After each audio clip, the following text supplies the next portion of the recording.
Ladies and gentlemen, boys and girls, and those who don't identify as either, you are listening to Ratchet and Respectable with Demetria Lucas. Yo. You know, this is our final episode for the year. Like, after this, I go on hiatus. It's reruns from here on out. And it's like good reruns, but reruns nonetheless. I had a really great episode planned. Bevy's back. I wanted to talk to her about her new gig as an actress on Harlem on Amazon. I was so tickled when she popped up on my screen. Bevy's been on a couple times before, and she always delivers, Bevy's brand of advice. Bevelations, lessons from a mother, auntie, bestie. Bevy always comes through with a good word.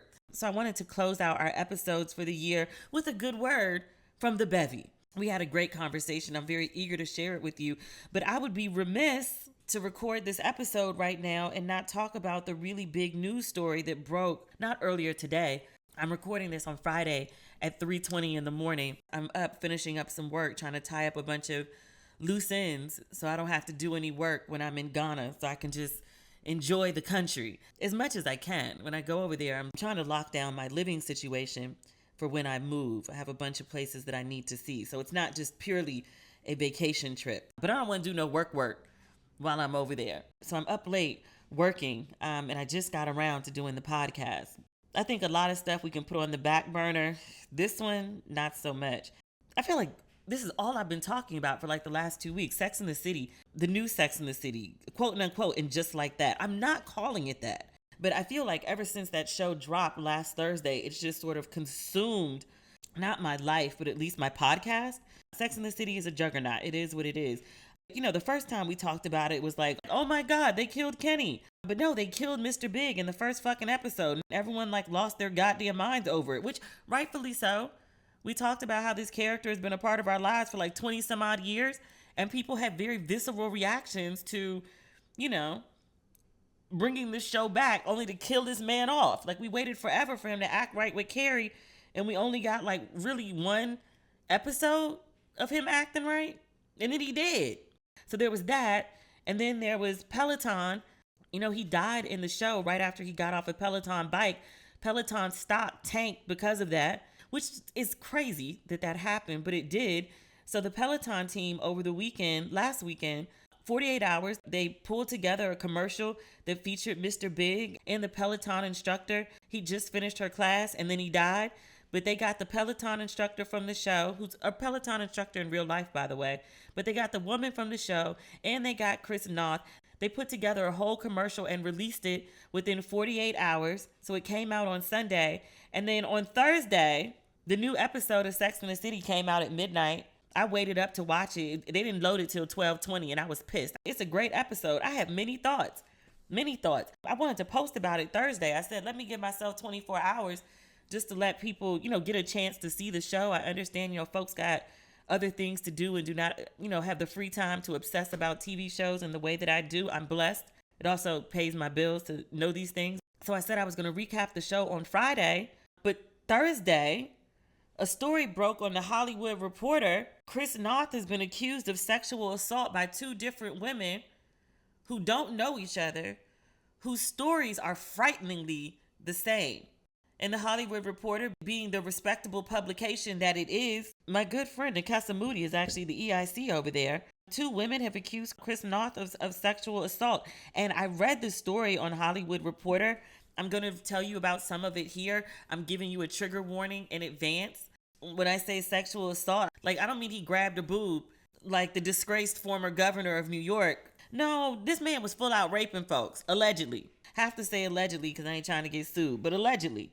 These incidents, there's one from, I think, 2004 and another one from 2015. And the women do have receipts of sorts. One of them has text messages from that time that indicate something off happened. And they also told people what happened to them at the time. And The Hollywood Reporter went and spoke to those people as well to verify these women's stories. The women said that they came forward because, Sex and the City came back and, Chris Noth was everywhere and people were praising him as this, ultimate hero, this alpha male. People were, having these, like I said, visceral reactions to this character's death because they were so invested in him. They were like, really? He's a predator. He's a rapist. Like, really? So they reached out to the Hollywood Reporter. Two separate women, again, don't know each other, separately with very similar stories. To credit, Chris Noth does deny these accusations. The Hollywood Reporter, again, being the respected publication that they are, they did reach out to Chris Noth to get a statement, and he said, quote, "The accusations against me made by individuals I met years, even decades ago, are categorically false. These stories could have been from 30 years ago or 30 days ago. No always means no. That is a line I did not cross. These encounters were consensual. It's difficult not to question the timing of these stories coming out. I don't know for certain why they are surfacing now, but I do know this. I did not assault these women." Folks always make a big deal about, the timing, the timing, the timing. It seems when somebody gets really popular, people come forth with stories. Yeah. That they use opportune timing doesn't make the story any less true. Like, you being highly relevant and all in the news, it has a greater impact. When nobody's interested in you and nobody's talking about you, it's not front page news. When you have a big project coming out and they're all eyes on you, that's the opportune time to speak up, because people are interested in this person in this moment. That's the way your story gets more traction. I don't think timing for things like this is necessarily a bad thing. I think it's strategic to make sure that if you want to be heard, that you will be. I think it's worth noting that Christopher Noth has been in a relationship with the mother of his children for a very long time, now wife. So both of these incidents, even the one stemming back to 2004, they were together then. So he's saying that, I had these consensual relationships. I mean, a lot of people don't care about infidelity. I mean, infidelity is, an ungood thing, but it certainly doesn't rise to the level of rape. But I imagine that the conversations in his home right now are very, very, very difficult, complicated. Best case scenario for that wife is your husband's been cheating on you your entire relationship. Worst case scenario, you're married to a rapist who may end up in prison. One of the incidences took place in LA, at his home in LA. I hope it wasn't the home he was sharing with his wife or girlfriend at the time. But one of the incidences took place in LA, and the LAPD has opened up an investigation. So, yeah, shit's gotten real. Let's talk about some of these details that came out in this Hollywood Reporter story. So two women, they're using aliases. They both work in the industry. They are afraid of being punished, being fired, consequences if they were to speak up under their names. But one is going by Zoe, she's 40, and then there's Lily, who's 31. Lily is now a journalist. The Hollywood Reporter says she reached out to them in August, and she said that for so many years, she buried this story. And she said, seeing that he was reprising his role in Sex and the City, she said it set off something in me. She decided it was time to try to go public with who he is. She says after graduating from college in 2004, she was 22. She moved to LA and she was working at a quote unquote a high profile firm where Christopher Noth and other celebrities regularly had business. She said that he got her number from the phone directory and began leaving messages on her work phone. They were kind of flirty. She said she let her boss at the time listen to the messages, and the boss thought it was odd that the much older man, he was 49 at the time, and again, this young woman is 22, was reaching out to this woman. They were both enamored, they were giddy, they were starstruck. Zoe says Chris Noth, he invited her to come to the pool at a building in West Hollywood where he had an apartment. She said she had a friend who also lived there or in that building. She and a friend who was in town visiting her, they went to the pool to meet him. The friend has confirmed this meeting.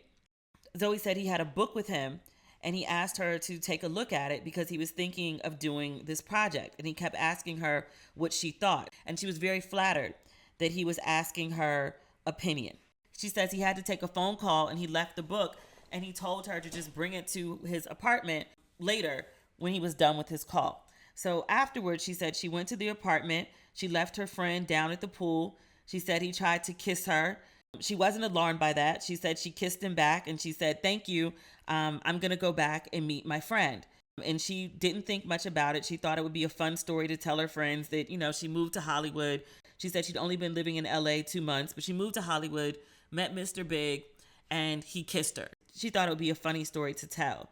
And then she says that Noth pulled her toward him, moved her to the bed, pulled off her shorts and bikini bottom, and began to rape her from behind. She said she was facing a mirror. She said it was painful. She said that she yelled out, "Stop." He didn't. She said, "Can you at least get a condom?" She said he laughed at her. She said when it was over, she saw there was blood on her shirt. She said she went to her friend's apartment, the one that she said lived in the building. The friend that was visiting from college was already in the apartment. She said she walked to the bathroom and tried to get the blood out of her shirt, and her friends kept asking what happened. And she said, "I just want to go home." And the friend who was visiting her said, "You're scaring me." The Hollywood Reporter talked to that friend who confirms the story. She said when we left the apartment, she wouldn't talk. She wouldn't make eye contact. She said, "We got in the car. I started pressing her. You have to tell me what happened. Something's wrong."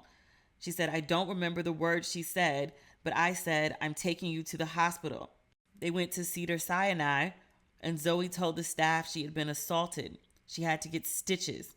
2 police officers came. She told them what happened, but she wouldn't tell them who it was. She said she feared she wouldn't be believed, and she felt she would be fired if she accused Noth publicly. Zoe's boss, or the boss at the time, said Zoe called her later that day and told her that Noth had attacked her. She said, "I stopped and pulled over because it was so horrible." She was very upset, kind of in shock. I was in shock. She said at Zoe's request, she didn't tell anyone what happened. The boss said she was 25 at the time and she didn't know what to do. She also made a note that this was a decade before Me Too. So the other story is from a woman named Lily. And she says that she was a server at the VIP section of what the Hollywood Reporter describes as a now shuttered New York nightclub. Number 8. I don't remember number 8. I was still in New York then. I don't remember that one. But she said she met Chris Noth. She recognized him from Law and Order and Sex and the City. Like Zoe, she said she was starstruck. She said he was hitting on her for sure. And she says that she knew he was married. She was 25 at the time. He was 60. She says Noth got her number and asked her out. And she was just like, "That's crazy. Like, Mr. Big is asking me out for dinner." She said when she arrived at the restaurant, the kitchen had closed. They had wine at the bar, and Noth talked to her about the details of the third Sex and the City movie. She said he also asked her a lot about her job and her career trajectory, and she thought that he was genuinely interested in her. She says as the evening wore on, she had too much to drink, but she wasn't blackout fucked up. Noth suggested that because the restaurant was closing, that they could go to his apartment, which was around the corner. He said he had a collection of whiskey that they could sample. So Lily points out that at the time she was like, "I wasn't super sexually active." And now she thinks it's humiliating that she didn't think that Chris Noth was trying to have sex with her. She was like, "I genuinely thought we were going to drink whiskey and talk about his acting career." And again, she's like 25 at the time. She said she went to the apartment. They were listening to music. He was trying to make out with her. She was like, "I entertained it a little bit," but she's like, "He's older and he looked older." She says that she should have said no more firmly and left, but she didn't. And then she says, quote, "The next thing I knew, he pulled down his pants and he was standing in front of me. And he thrust his penis into her mouth." Lily says that she brought up that he was married with children.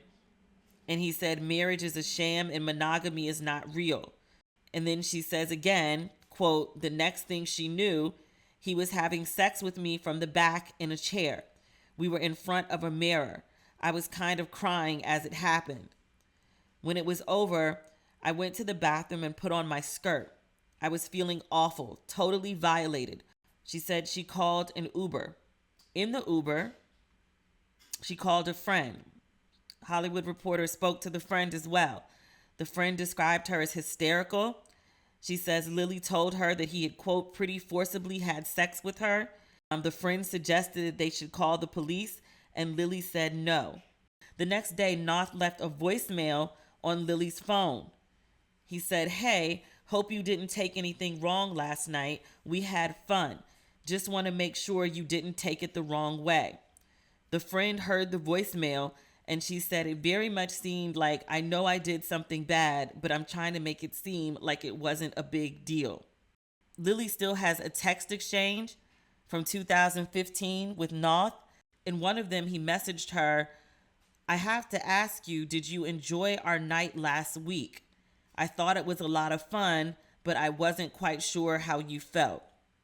He did ask in a follow-up message, "If you do want to have a drink later, it doesn't have to be at my place, although I have the best whiskey.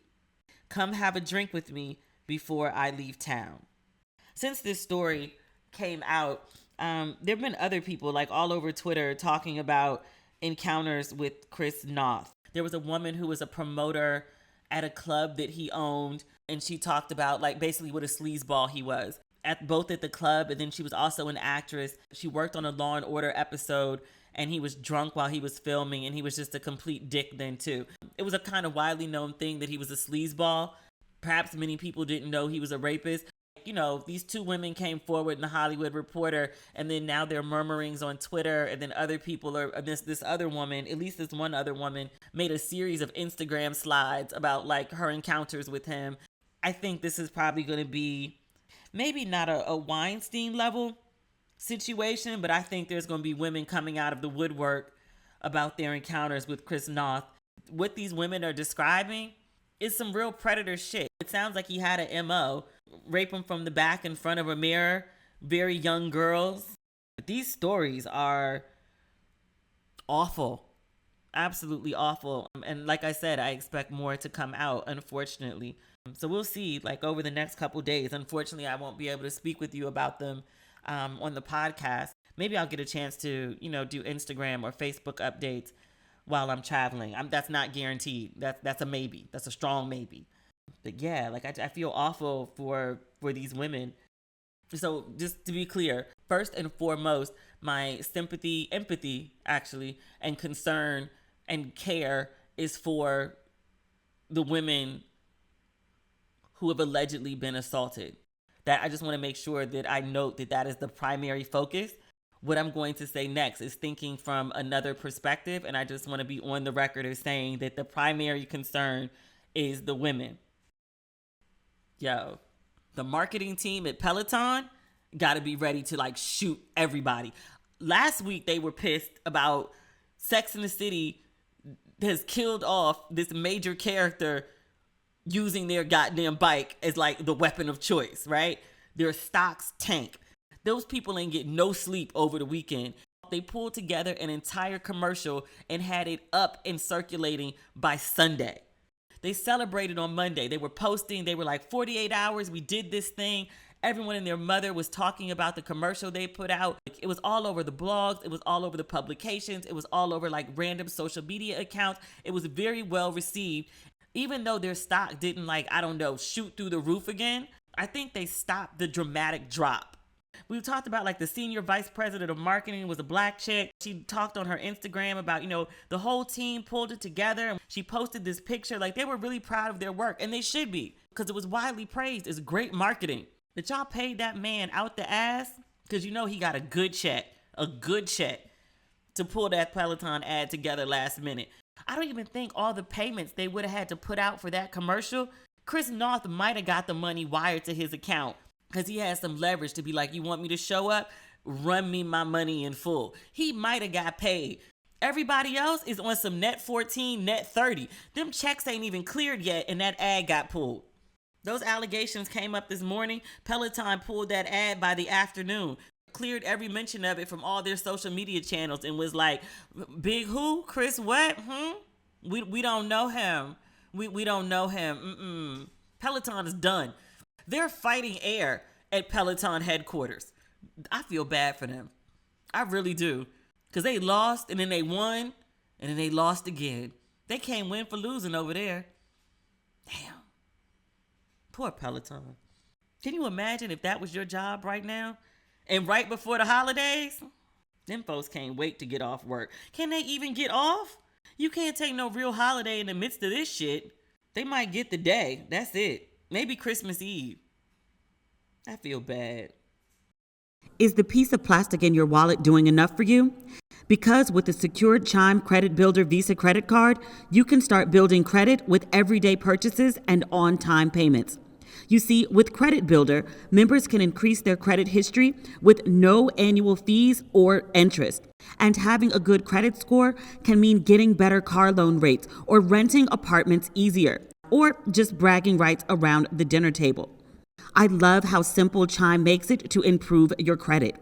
So continue your credit journey with Chime. Sign up takes only 2 minutes and doesn't affect your credit score. Get started at chime.com/ratchet. That's chime.com/ratchet. The Chime Credit Builder Visa credit card is issued by Stride Bank North America, pursuant to a license from Visa USA. Chime checking account and $200 qualifying direct deposit required to apply for the secured Chime Credit Builder Visa credit card. Regular on-time payment history can have a positive impact on your credit score. Impact to credit score may vary, and some users' scores may not improve. In other news, in better news, I want to talk about Harlem. One of the, difficulties when, especially streaming platforms, when they release a show all at once, like as a viewer, I love it. I love to take the day and just binge everything, but it also makes it kind of difficult sometimes to talk about a show. I want to talk about individual episodes, but because everyone's not watching them at the same time or at the same pace, it's just hard to figure out like how to discuss a show. So I wanted to talk about Harlem overall because I really enjoy the show and I think it's fun. And as I mentioned earlier, like one of my favorite people is on the show. Last time I think Bevy Smith was on the show with us, she talked about some new opportunities that she was working on, and she said, I'm going into acting. And I was like, okay, Bevy, and she didn't tell me what it was. Sometimes we talk like another 15 or 20 minutes after we're done recording. Basically, it's like a session of Bevy Fix My Life. She's really, really good at it. We had a conversation today, which I was like, okay, so I need to rethink everything, essentially. She was like, are you practicing patience? What are you doing to shift? I'm like, okay, I really wanted to call discuss this show. Now you all in my business. Auntie shit. One of the things that I love about Bevy is she's always doing something fresh and new. Like there's never a dull moment. She's always getting herself into something mixy. So I wanted to talk to her about Harlem because she's in Harlem and she was also a consultant on Harlem. And she's also like the face of Harlem. I think there's a couple people whose faces come to mind when you think of Harlem. One is Bevy. One is Marcus Samuelson. The other is Tiana Taylor and Dapper Dan. Can't leave out Dapper Dan. But those are like the four people who come to mind when I think of Harlem. So Bevy is all on the show. She's all in the behind the scenes with the making of the show. I loved Harlem. I thought it was amazing. So I wanted to bring in one of my favorite people to talk about Harlem with me. So does Bevy still need an introduction? I mean, she's done this show like so many times. Everybody knows who Bevy is. What she most wants you to know her for right now is her book. She is the author of Bevelations, Lessons from a Mother, Auntie, Bestie. And in the course of this conversation, she reveals like some new shit. I was like, Bevy, what? We're here to talk about the new thing you're doing. You already on to a new thing you're doing. All right, without further ado, ladies and gentlemen, boys and girls, those who don't identify as either, reintroducing Bevy Smith. I'm so happy to have you on the phone today. How are you? Child, it's a holiday, so crazy. I've been working all this week, and I never worked this deep into December. I just did the screening for A Journal for Jordan last night, and I saw you did it earlier this week, on Monday, I think. I did it last Friday. Last Friday, okay. I really like the film. Such a powerful film. And I said to Dana, I'm a single woman who lives her life to the fullest, i.e., I'm a happy person. But watching A Journal for Jordan, I was like, yeah, I definitely want that kind of love. Yes, but that's the only kind that I want. Like if it's not like maxed out at that level, like I don't want to settle for anything. Like I want the full throttle or I'm good just like living. Right, exactly. Like I don't want a placeholder relationship. No.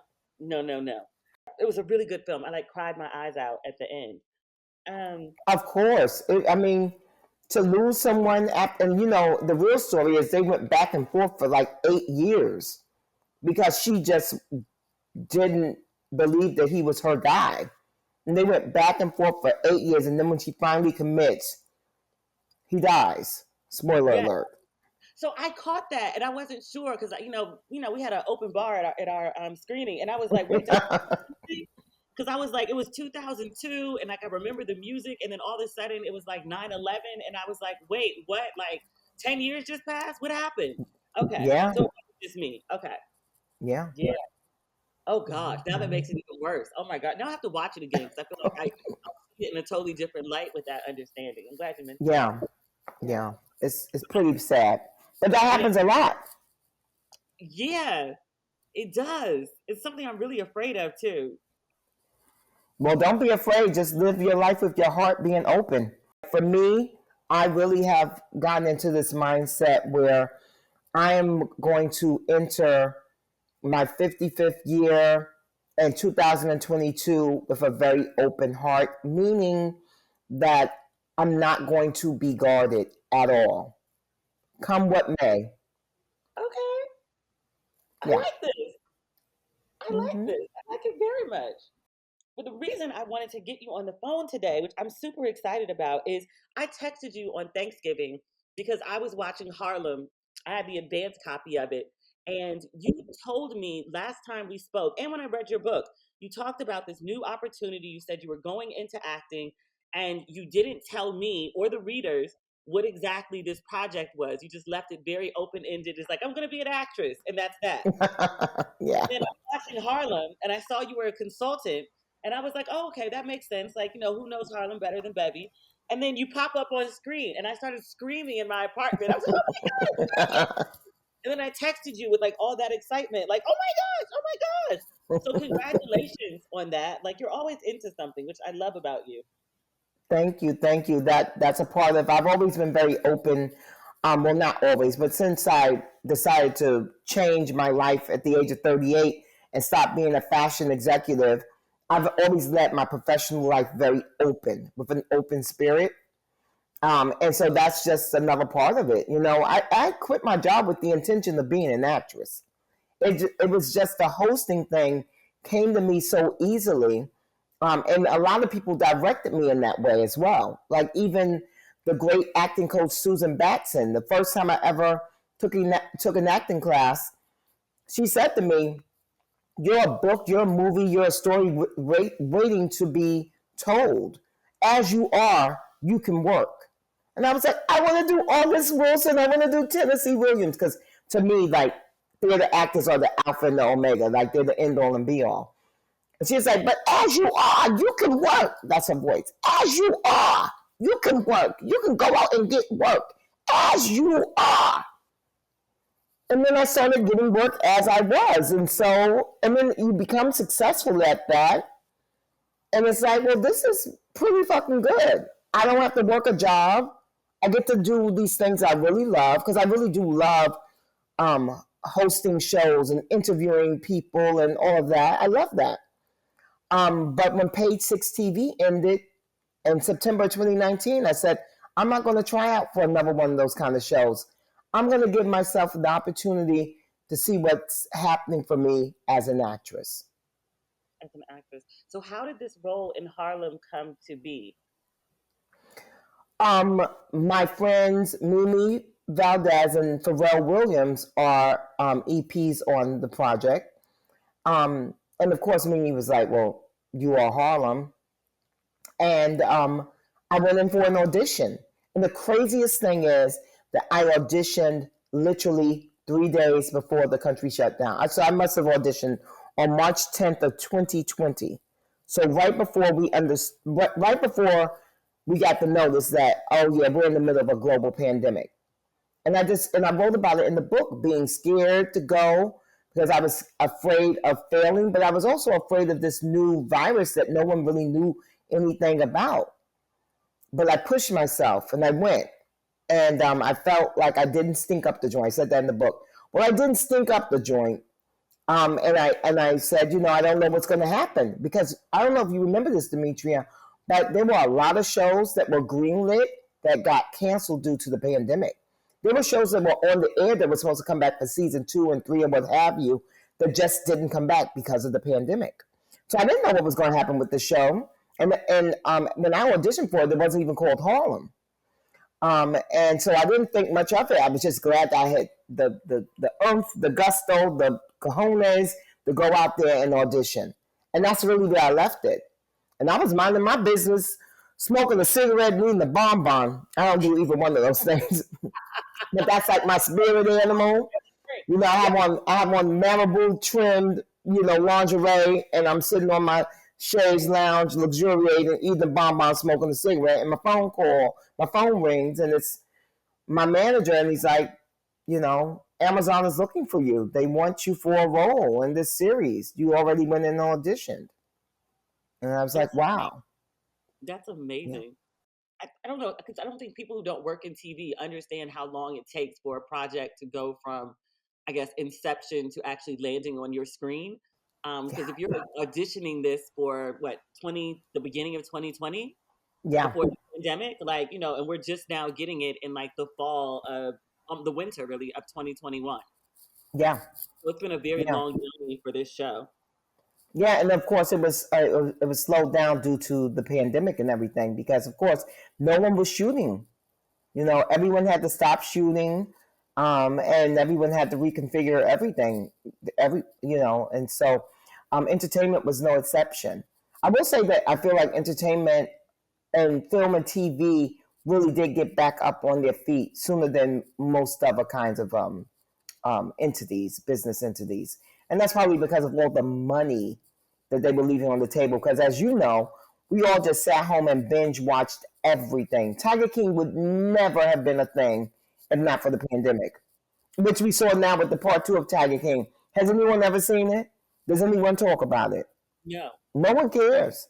We were all bored. We were sitting at home bored out of our minds. And also frightened. Yes, that part too. Yeah. We need distraction with ridiculousness. Yes. Mm-hmm. But no, I bring up the timeline because there's been lots of discussion about Run the World and Harlem being shows of not even a similar nature, but about 4 women who live in a neighborhood. But I feel like we see those for white women all the time. No one makes that big of a deal about it, but people are like, oh, well, Harlem did well, so this is a spinoff or a take because of that. And I'm like, I think they were probably in production around the same time. Tracy Oliver, when I interviewed her, we had a Q&A right before the show premiered, and she talked about how she tried to get this show made prior to her actually writing Girls Trip. Yeah. So not long ago that came out. So it was only due to the success of Girls Trip that she was given these kind of opportunities. It's not just Harlem. She also has the First Wives Club on BET, starring Michelle Buteau and Jill Scott, and Deborah Cox is on there as well. So yeah, she has an affinity towards women as sisters, as besties, as people that hold you down. That's her thing. Yeah, and she's really, really, really good at it. And she's really good at it. Exactly. Yeah, no, I talked to her at the premiere party in Harlem, and I was just like, I'm so proud of you. Because I remember her name floating around when she was writing with Issa for Awkward Black Girl back when it was a show. So she's been around for a minute. Yeah. And she was acting as well. And now she's got, 2 hit shows on her hands. So I'm really happy for her. And I'm glad that there's yet another Black woman who gets to create content where we can really truly see ourselves reflected. I don't know about you, but I identify with every single character in Harlem. There's a little bit of me in each of them, which I love. Yes, exactly. Do you have a favorite character? I mean, other than yourself. Other than Aunt Tammy, let's see, my favorite. I do Ty. I really love. Yeah. Because I love the way she goes through the world kind of bold and fearlessly. And she is also the one who gets things done. She is um, very driven. And so I relate to that because I'm a very driven person. Um, and then Quinn being the hopeless romantic, I think that's where I connect with Quinn because I really am a hopeless romantic in that I listen to love songs and I'm like, yeah, I need to feel like that. I don't want to feel like we're getting no younger. We might as well do this kind of love story, or well, like why not? Let's give it a try. So Quinn would never settle in romance, and neither would I. So I relate to her on that.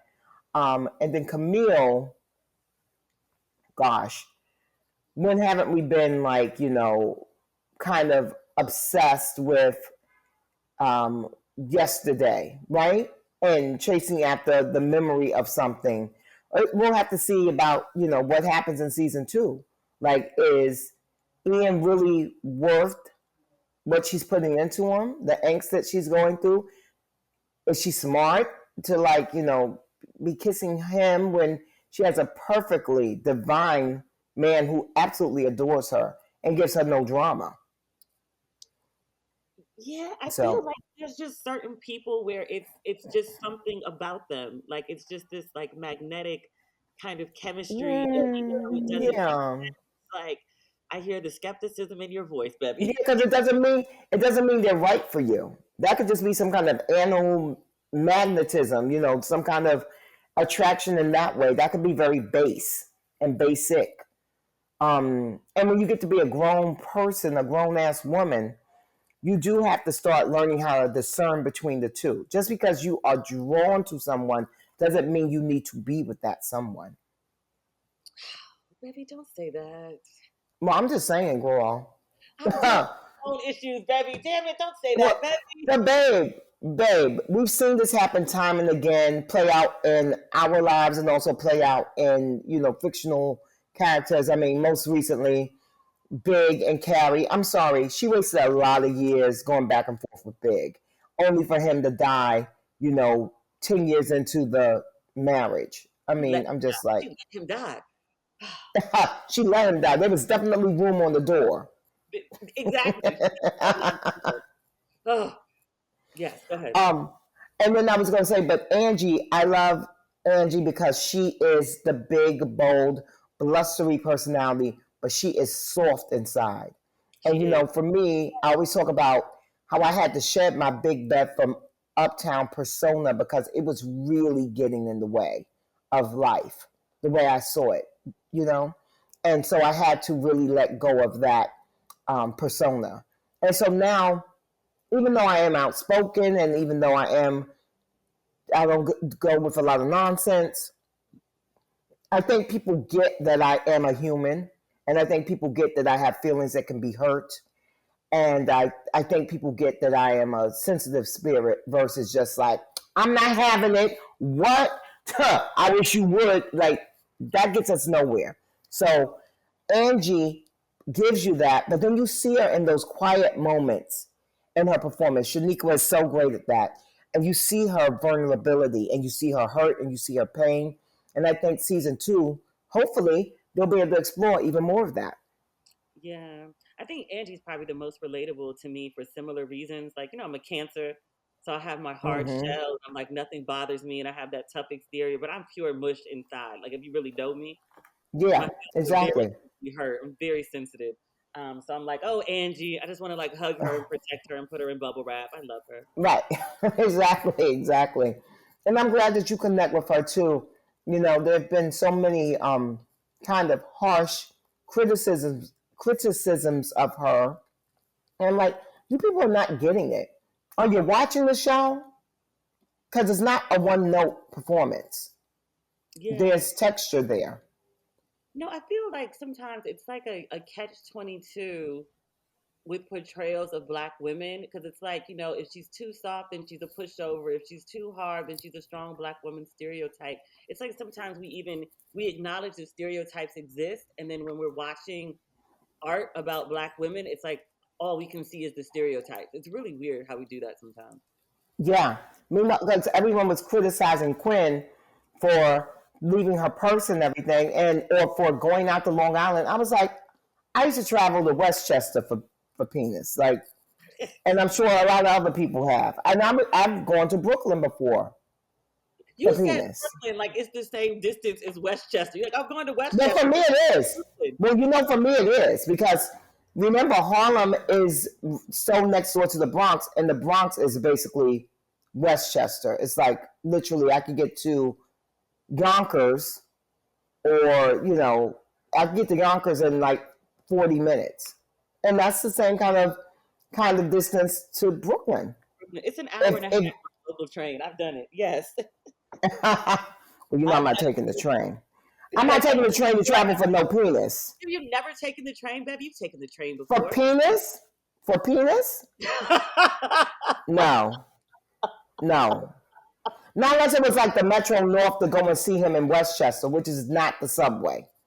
But yeah, no, just like me getting on a train to go to Brooklyn to see somebody, that's not going to happen. Oh, I was broke in the city, baby. I took the train. And that's why he should have paid for it. We were both broke. I was in grad school. He was broke too? Yeah, he was cute though.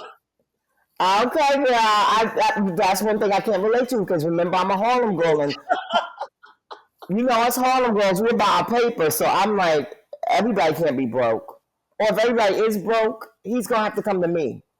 I didn't know the ways of the world. I was 22. Yeah, girl. Okay.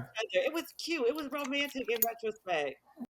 What I'm gonna tell you now is, do not take the Greyhound bus to Santa Monica to see somebody. Okay. Never. I have a car. My God, I've never taken the bus here. Okay. But he should be paying for it at this point. But let me not get into that whole thing because it's a whole other ball of wax. I agree. I didn't know my worth at 22. I have a whole different now. They got to put some effort into it. My 93-year-old mother and my 89-year-old aunt were like, you girls make it too easy for men. I was like, well, I don't know who you're talking to because I don't. So take me out the equation. They're like, well, good. What is it like to have, like, I don't know, like the spotlight? I mean, it's not the first time, but the spotlight. I feel like everyone's paying attention to Harlem right now because of the show. There's like a heightened interest in it. Again, Harlem goes in waves with this stuff. Well, you know, I mean, Harlem is just an iconic place. I mean, first of all, how many other places have had a renaissance? Like a real legitimate one. It's literally like some people can say like, oh yeah, this is a renaissance, but it's not been culturally named that. You can't Google for lack of a better example, the Brooklyn Renaissance. You can't. I knew you were going to say that. Brooklyn. I knew you were going to say Brooklyn. Yes. And that's no disrespect to Brooklyn because I love Brooklyn and I've actually been spending a lot more time in Brooklyn. I respect Brooklyn. I've often said that if I was not born and raised in New York City and was just coming to New York, I would probably plant my flag in Brooklyn, which is the modern day Brooklyn. I resent all you people who came to Brooklyn after the crack epidemic and now want to talk about Biggie and want to talk about, you know, Fort Greene. It's like, yeah, first of all, you guys would have never lived there back in the day. So spare me all of your sentiments and all of your, is Brooklyn in the house, without a doubt, nonsense, because y'all are not about it. If you're about it, you live there throughout the good times and the bad times, which is why I've always done in Harlem. You see what I mean? So I don't like it when you people that are the transplants want to ride for Brooklyn so hard. I'm like, get out. You're not even a part of the conversation. Because back in the day, when first of all, y'all would have been the ones calling the cops on Biggie when he was selling drugs, just trying to provide for his daughter. Y'all would have been those people. You do realize that, right? I didn't get there until long after Biggie, and I never claimed the hard side of Brooklyn. Just for clarity, I've never claimed the hard side of Brooklyn. But no, you ride when you hear Biggie, though. The first time I knew Curology was working for me is when I started to get compliments on my skin.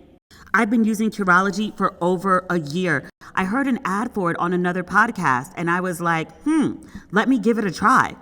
Curology is a game-changing custom skincare made for you by a dermatology provider.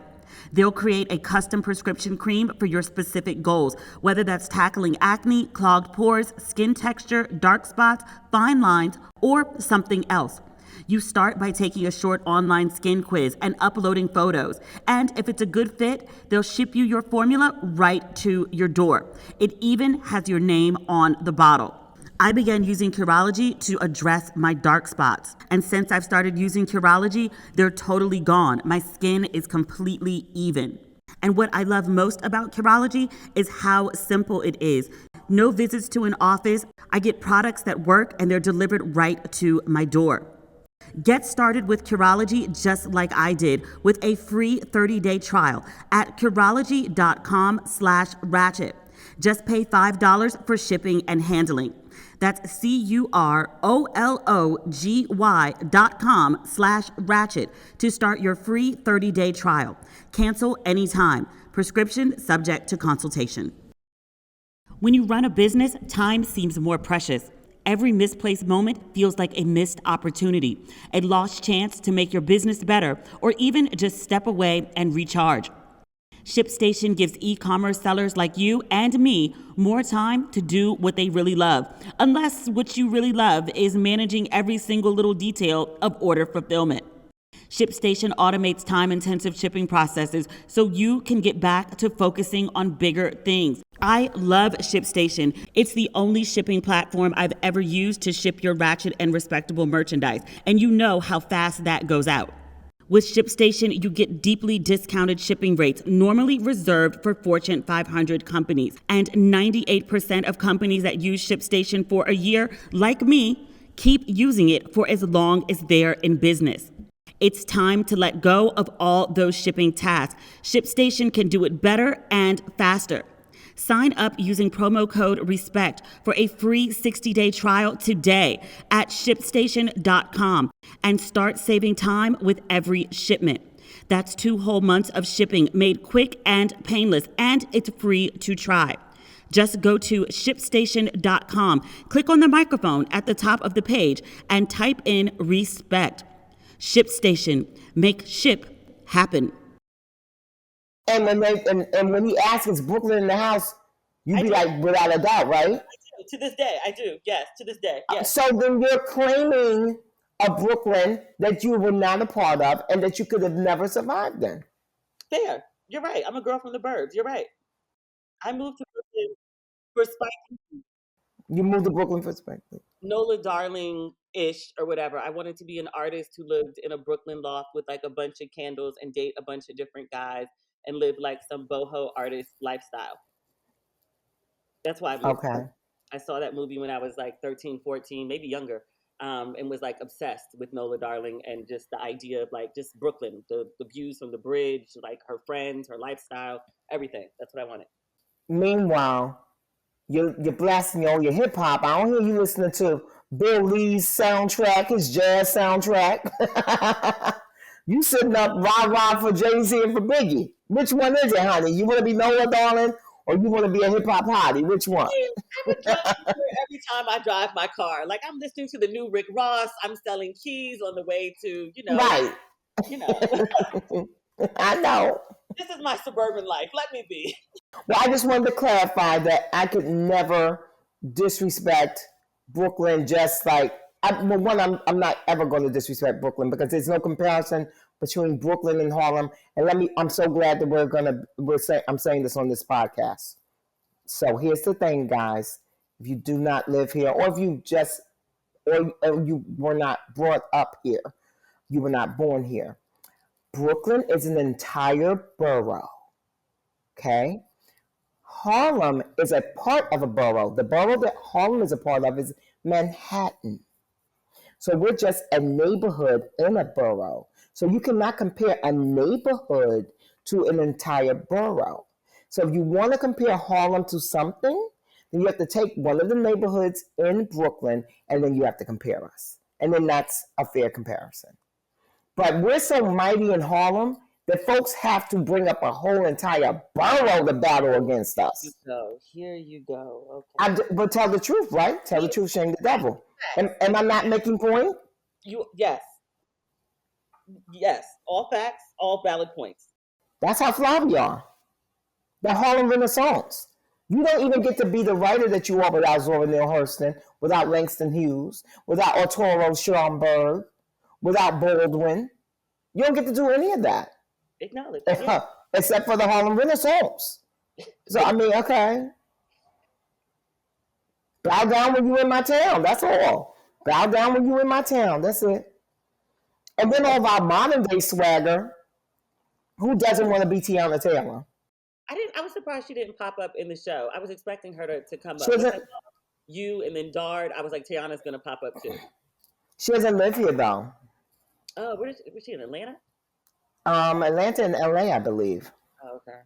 I said, hopefully for season 2, we'll see her. So season 2, you'll see her. Yeah. Hopefully. No, I'm saying hopefully. I don't know anything about season 2, but I'm saying hopefully. I heard that there's writing for season 2. There's a whole script or scripts written for season 2 is what I've heard. Talk to me about consulting on the show. Like, what did you make sure they got right? What was important for you to showcase about Harlem? You know what? The writing was so good and solid that it was just really like little tiny flourishes and things like that. I just talked to them about my community and about my experiences of being a girl in the community. And then also too, you know, now I'm an adult and it's so interesting that I'm raging against Ian in the show about being a gentrifier. And I am a bit of a gentrifier myself. Now, the reason why I can sleep with why I can fall asleep at night is because even though I live in a very gentrified building, I'm still very of the entire community. So I live in a little bit of an ivory tower, but I walk these streets and I do all of the things. I'm at the block parties. I'm at the Subway Fish. I'm at the things, the community things. But certainly, if I was not making an effort to be a part of the community, I could be one of these people that just kind of live in the fancy condo building, get in a car, a black car, and go to wherever the hell she's going, and just really only sleep in Harlem, but not do much of anything else, which is the thing that I resent when people do that. It's like, don't come here because it's cheaper than the Upper West Side. You come to Harlem for the community. One of the most magical things that happened during the pandemic was Juneteenth. You know, during the pandemic was the first time that the government had ever really kind of officially recognized Juneteenth. So, of course, I live in Harlem. I live right off of Frederick Douglass Boulevard. Legendary, darling. And so I come out my building because I think I'm going to walk over to Marcus Garvey Park. Child, I didn't even have to walk over to Marcus Garvey Park. I walked across the street and there was a full-on Juneteenth celebration. And I was like, this is why I live in Harlem. I didn't even know it was going to be happening, but it was happening. And it was hella black, and it was strawberry soda, and amazing people singing. And it was great. And I never actually made it over to Marcus Garvey Park. So, it's just like, Harlem is a vibe. And it really is, no matter where you go in the world, people know it's a black enclave. So I felt like they did a good job at showing how black it is, but also warning against the dangers of gentrification.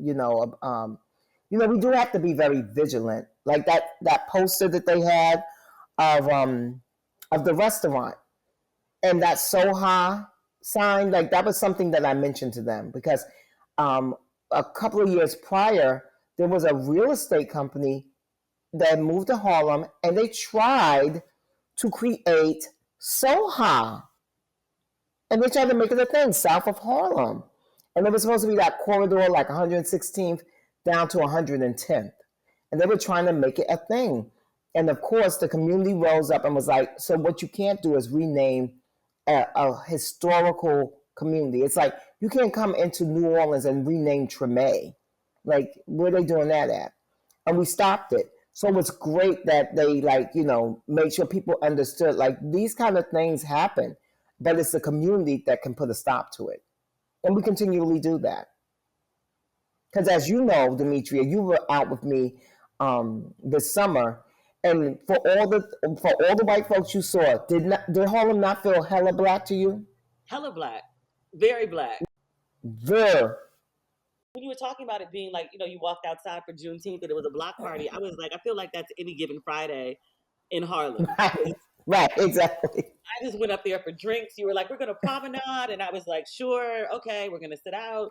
And then like just everyone strolled by. Like people, I mean, I obviously don't live in New York anymore, but like every single person I knew that lived in Harlem strolled by in the course of like 3 or 4 hours.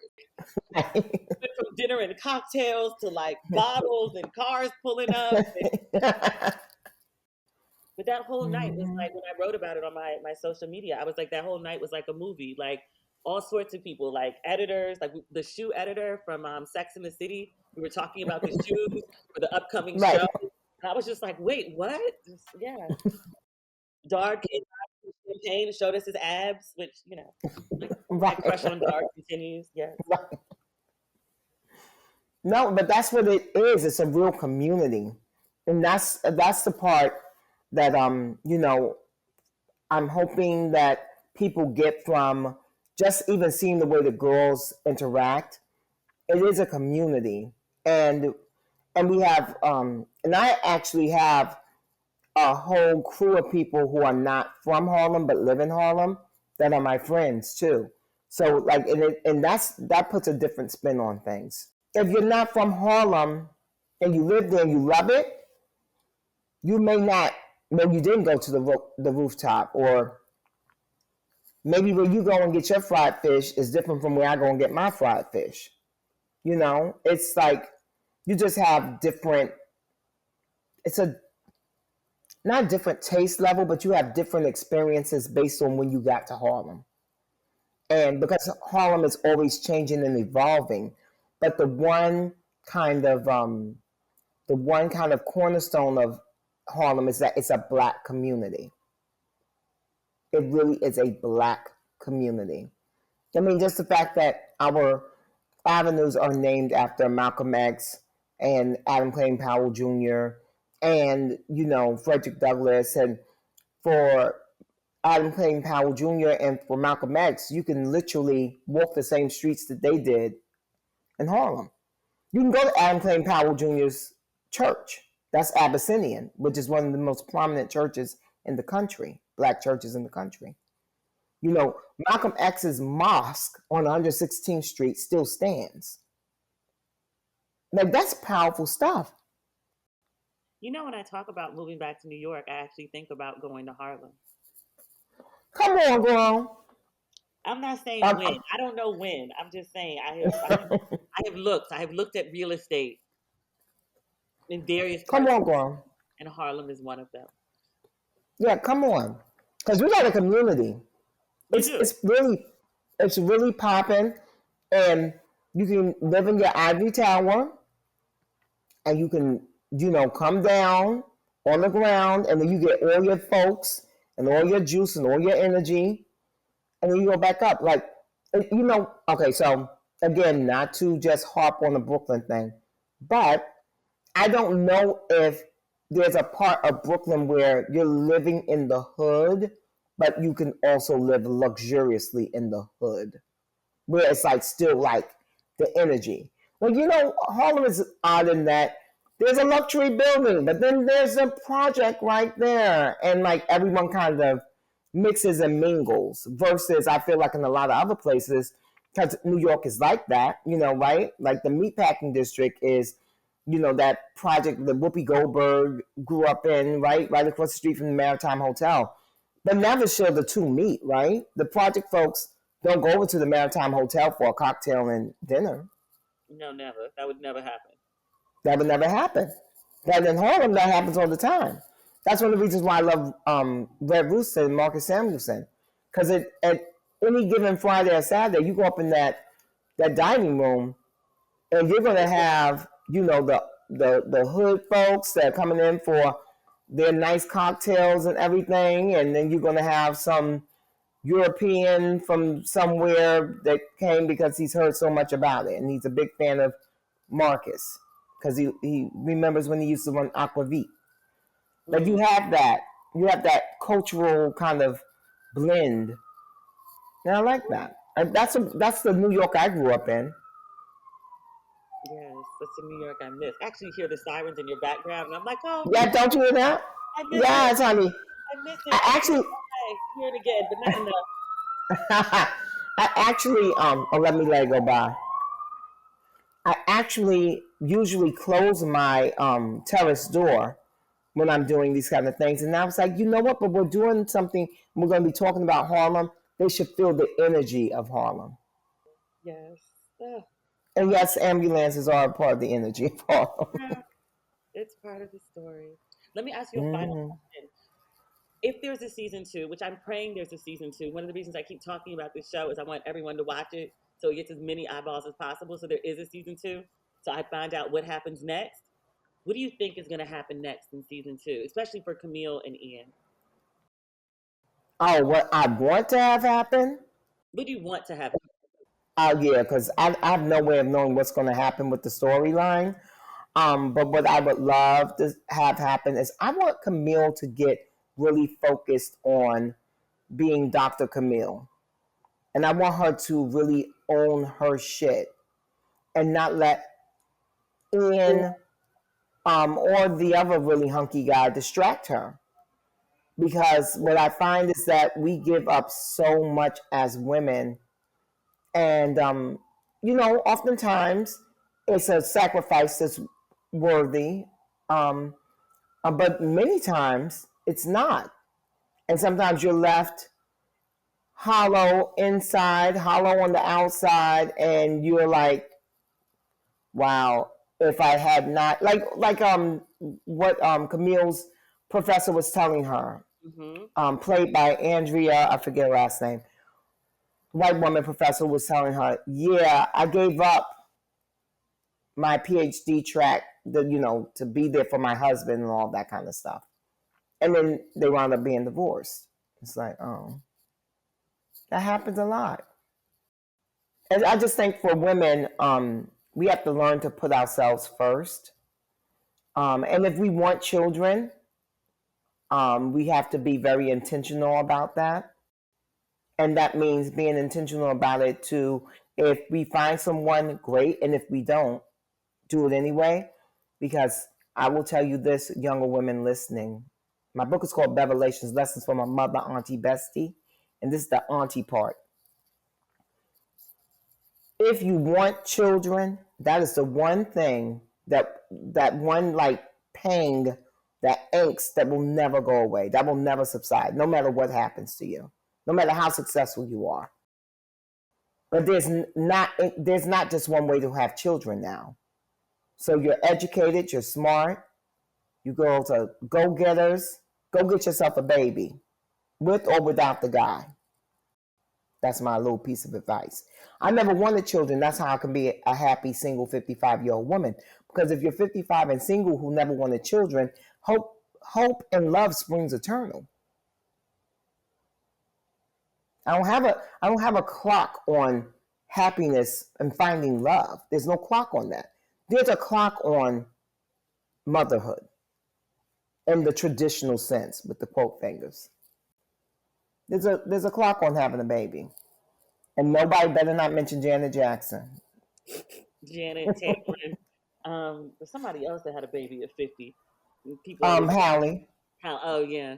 I'm just like, yeah, that's not how most of these women are gonna, end up with a kid. Yeah. So let's be careful and let's be focused. And but let's focus on ourselves too. Why do you think it's so hard for women to focus on themselves? Not all women, but so many women. Well, I will just say this. My daddy, and I was raised with my father, and my father was our primary caregiver. And my father will always say, Mama may have, Papa may have, but God bless the child that's got his own.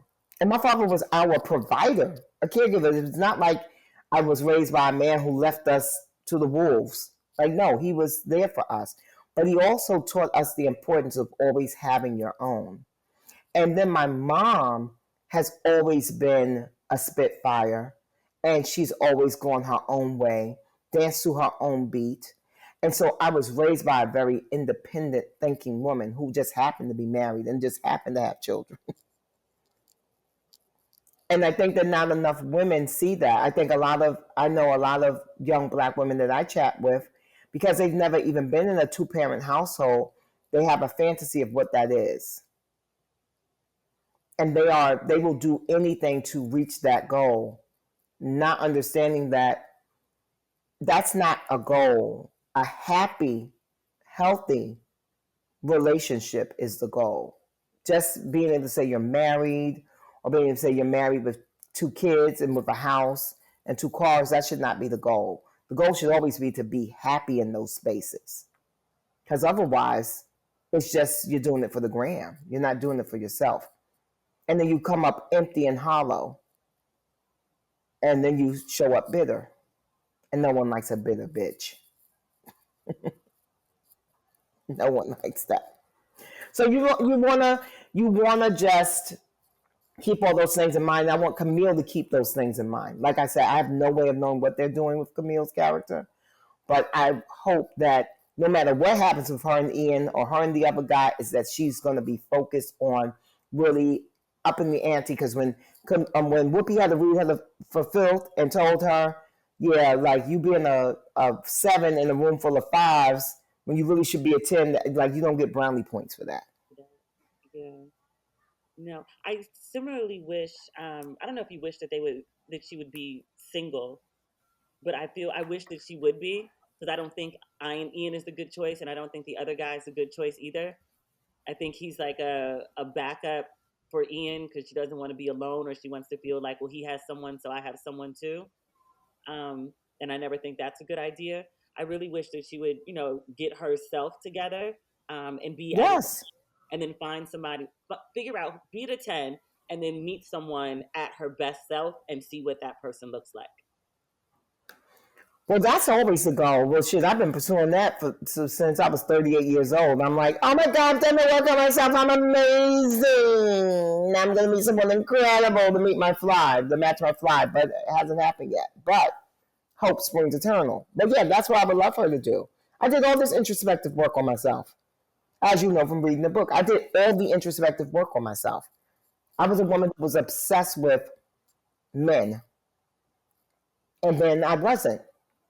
And then I just was like focused on getting myself together and making myself happy. And it's the best thing I ever did.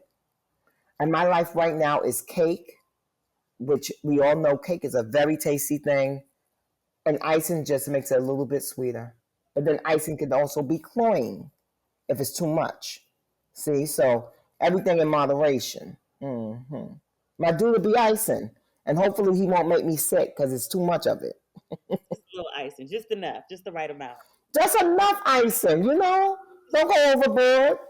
Don't give me that fondant and with the big roses on it too. And those like little gritty balls that are colored gold, and you're supposed to eat those too. I don't want all of that. That's too much. It's too much. Mm-mm. I just want a nice little drizzle of icing. Make it a little bit sweeter. I kind of sound like Aunt Tammy did. I hope they bring Aunt Tammy back for season 2. I'll tell you that much. Yes, I want more of Aunt Tammy. I like the little glimpse we got, but I feel like that needs to be a full character that exists like in every episode. I think so too. Aunt Tammy's a good time. Aunt Tammy is a great time. And it was so fun working with Tyler Lepley. And he was so gracious. And I knew Megan Good before. I didn't know Tyler, but so me and Megan knew each other. So that was like really lovely. And she was so gracious to me because it was my first time ever acting. And she was holding my hand and giving me notes on, okay, they're going to come over for coverage now and you should do this. I mean, she was awesome. And then Tyler, because we had to do, a lot of what we did was improv. We had a script and then we just started going for it. The director let us play. And that's a lot of what you see. So he was generous and kind and hot and sexy and all the things. Very hot, very sexy, all time. He's gorgeous. He's gorgeous. And got the nerve to be real nice. So it's even better. That makes me happy. Yeah. But shout out to Tasha Smith, T-Saw. Tasha Smith School got me all ready for acting. I love that. Yes, you did say that. You told me that you went to school for like a really long time. I went to Black Nexus, which is a very famous acting school here in New York. And then when I became really successful as a personality, then I stopped. And then I was taking privates with someone. But then when I got this audition, I called up Tasha Smith and I said, Tasha, can you get me ready for this? And she's like, I'm shooting a film, but yeah, girl, I got you. And she's like, what is it? And I said, it's 3 lines. She's like, girl, we can knock that out in an hour. I said, no, Tasha. I need like about a hot, spicy 7-8 hours. And I'll pay for your privates, but I need that. She was like, baby, I'm doing a film, girl. She was like, you got this though. I said, no, I don't. I said, I want to come in and nail 3 lines. I don't want it to be I don't want any kind of mishaps with 3 lines. Because we all know 3 lines can easily turn into a lot more if you're good. And so she handed me off to another one of her teachers, and we worked. And for 3 lines, we worked about 7 hours. But we did all the introspective work, going into who Aunt Tammy was, what her motivation was, how she really felt about Ian, all these things. And sure enough, when I got on set, that's the reason why I was able to get that kind of, what people are saying. Oh, it felt so natural. I'm not even that kind of aunt. I'm not a bossy aunt. I'm not a nosy aunt. I don't talk to my kids like that. I'm very formal. I'm like the aunt that's like, I love you. You're turning 18. Would you like to go to Paris or Costa Rica? I'm a very nice auntie. Yes. I would never talk to my kids the way Tammy did. Yes. I'm not that auntie. I'm a sweet auntie. Because I didn't grow up with that kind of aunt either. Like, that's not my family thing. So it's so funny because when my sister watched it, she was like, I don't even think Aunt Tammy likes him. I was like, oh, well, maybe she doesn't. Maybe she doesn't. That happens. That does happen. Are there any other acting roles on the horizon? Is something we should be looking out for you? No, but I will tell you guys this, and this is a word that I want for all of your listeners to take in. When you do the work, sit back and let the universe take over. You do not have to do a whole bunch of backflips, overexertion. You don't have to. And this is about anything in life. That's the reason why my phone just rings. I don't pursue any work that I receive. And I work all the time and I get really great marquee gigs because I've done the work. And so now the phone just rings. And I let my friend Tyler Perry know that I was doing this. I let my friend Lee Daniels know. I let Malcolm Lee know. I know all these guys. And I let them know I'm acting now. Here's the clip. Think of me. Now I'm going to sit back on that chaise lounge in my lingerie that's covered in Malibu with my cigarette and my bonbon, and I'm going to wait for the phone to ring. Okay, bouquet. You know most of these people from your hosting work? I know so many people through Dinner with Bevy. Which is so amazing because, as you know, Dinner with Bevy was only created because I was broke and needed to do something as a stopgap measure until I got a TV show. I created a business called Dinner with Bevy. But Dinner with Bevy was so wildly popular and so very successful that every A-list Black person has been at a Dinner with Bevy. And therefore, I know all these people. And therefore, they love me. And then, of course, I do my radio shows on SiriusXM, Bevelations. And so all of them pass through, and we do great interviews where I ask them questions that no one else is going to ask them. And so they love me more. And then it all just works together. But I just had Tyler Perry on, and I told him what I was doing, and I was like, before he left, I said, now, Tyler, make sure you cast me or something. He said, I am. I said, soon? He said, yeah. I was like, okay, Tyler. I said, I hope to see you soon. He was like, you will in 2022 in Atlanta on my lot. I said, okay, TP. Okay. No, yeah. I love how like your whole life is just built on everything that you've done. Like you said, do the work. Like you did the work with, Dinner with Bevy, and now it's paying off like all these years later. It just keeps paying off. It paid off initially with money and with access, but it continued, and it's like an Easter egg. It's like, it's just like one thing after another. It's like one of those little Russian dolls. You open it up, and then there's another one, and then there's another one. And so that's something I always want younger people to understand, is that if you do the work, then you have a foundation. And from a foundation, you can build anything you want. So I didn't have to do. I didn't have to contort myself. I don't have any of the gigs I've ever received have been given to me. I mean, I did have to audition for Harlem, but even knowing about it came to me through relationships. Yeah. But you can't be predatory about it. You can't build relationships based on, oh, that person is fabulous and everything, and so now I'm going to be nice to them. Because when I met you, you were not the Demetria Lucas you are today. You were figuring it out.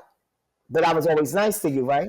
I was an intern, no power and no job. Like I was volunteering to show up. But I was nice to you, right? You were very nice to me. And now look at you, fancy as fuck.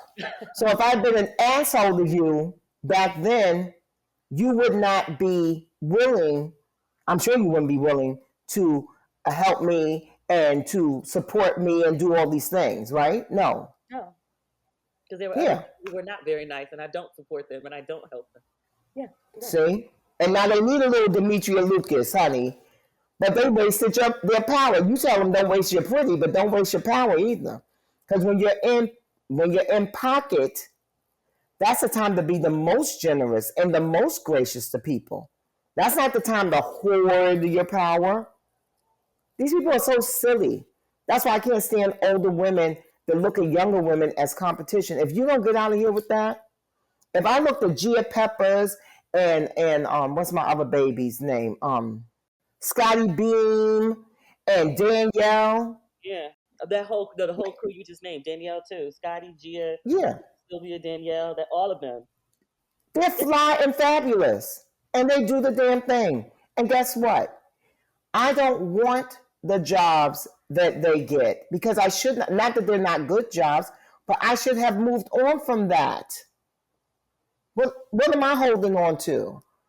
If you don't get your old ass up and go and move into another realm, you see what I mean?